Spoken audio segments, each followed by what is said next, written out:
ഇപ്പോൾ നമുക്ക് അനിൽ വാസുദേവ് ചേരുന്നു. അർജന്റീനയ്ക്ക് വിജയം എന്ന വാർത്ത വരുന്നു. പറയൂ, എന്താണ് സംഭവിച്ചത് അനിൽ വാസുദേവ്?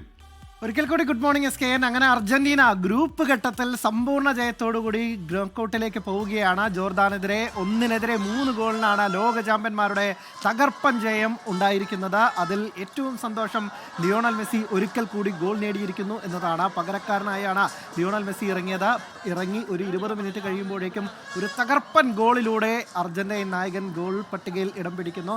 ആദ്യ പകുതിയിൽ അർജന്റീന 2-0 മുന്നിലായിരുന്നു. ജിയോവനി ലോ സെൽസൊപ്പം തന്നെ ലൗട്ടോറോ മാർട്ടിനസുമാണ് ഗോൾ നേടിയത്. അതിലൂടെ അർജന്റീന 2-0 ആദ്യ പകുതി കഴിയുന്നു. പക്ഷേ രണ്ടാം പകുതിയിൽ ഒരു ഗോൾ മടക്കുകയാണ് ജോർദാൻ. അങ്ങനെ 2-1 സ്കോർ നിൽക്കുമ്പോഴാണ് ലിയോണൽ മെസ്സി വരുന്നത്. അനിൽ വാസുദേവ്, ഇപ്പോൾ കോഴിക്കോട് നിന്നുള്ള ദൃശ്യമാണ് പ്രേക്ഷകർ കാണുന്നത്. അജി കുഞ്ഞുമിനും കൂടി നമുക്ക് അജി, അവിടെയും ആവേശം അണപൊട്ടി ഒഴുകി അല്ലേ? തീർച്ചയായിട്ടും SKN, നമുക്ക് അവരോട് തന്നെ ചോദിക്കാം, അർജന്റീന ഫാൻസിനോട് തന്നെ ചോദിക്കാം. SKN, എങ്ങനെ ഉണ്ടായിരുന്നു അർജന്റീനയുടെ മത്സരം? മെസ്സി ലാസ്റ്റ് ഇറങ്ങിയാലും ഒരു ഗോൾ അടിച്ചു, അതിൽ ഭയങ്കര സന്തോഷമുണ്ട്. എങ്ങനെയുണ്ട് മത്സരം? എങ്ങനെ ഉണ്ടായിരുന്നു? അടിപൊളി മത്സരം. പെനാൽറ്റി ഇല്ലാണ്ട് 6 ഗോൾ മെസ്സി ഇട്ടിക്കണ്.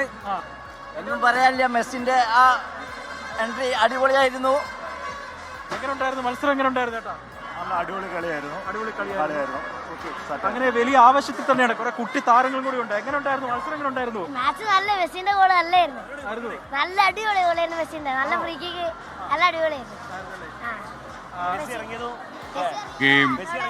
എന്തായാലും വലിയ ആവേശമാണ് ഈ കളിയിലുടനീളം ഉണ്ടായത്. 1-3 ഗോളിനാണ് ജോർദാനെ അർജന്റീന തോൽപ്പിച്ചത്.